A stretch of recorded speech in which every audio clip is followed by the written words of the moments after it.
The next thing I want to touch on is the internet and mental health. This is something I've talked about trillions of times. I can't express enough how quickly social media can just absolutely destroy your mental health. On the internet, you're seeing so many people doing so many amazing things all the time.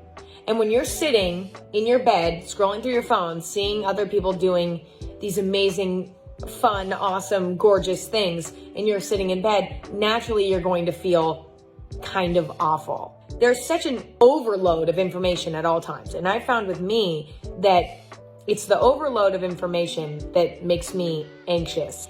And it's the comparison between my life and other people's that tends to make me feel depressed. I think that it's important to remember that all of us are dealing with this together. You're not alone in this. The key is really finding balance. For me, I refuse to go on my phone in the morning. I try to entertain myself in other ways. I've tried to find other ways to entertain myself. I recently got like this app on my phone where I can like read books on my phone. So instead of scrolling through Instagram when I normally would, instead I can pull up the book on my phone and just read the book on my phone.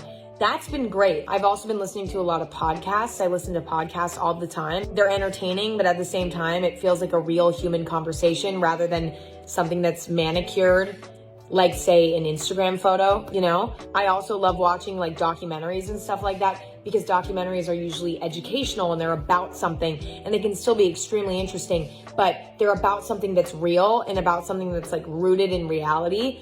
Whereas a lot of the things that you see on the internet are not. So I think it's great to find forms of entertainment that just have a more positive impact on you. And that doesn't mean like you need to cut out social media from your life completely and never go on it again. I'm not saying that.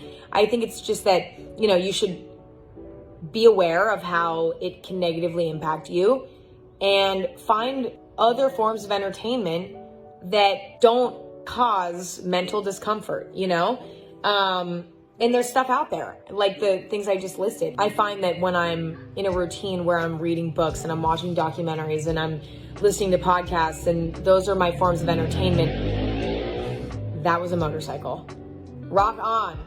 Anyway, when I'm in a routine where those are my main sources of entertainment, I'm usually in a much more grounded place, yet I'm still being entertained by things. It's not like I'm just sitting and staring at my ceiling. I still have things to entertain me in my free time when I just want to unwind, but they're just a little bit more positive for my brain.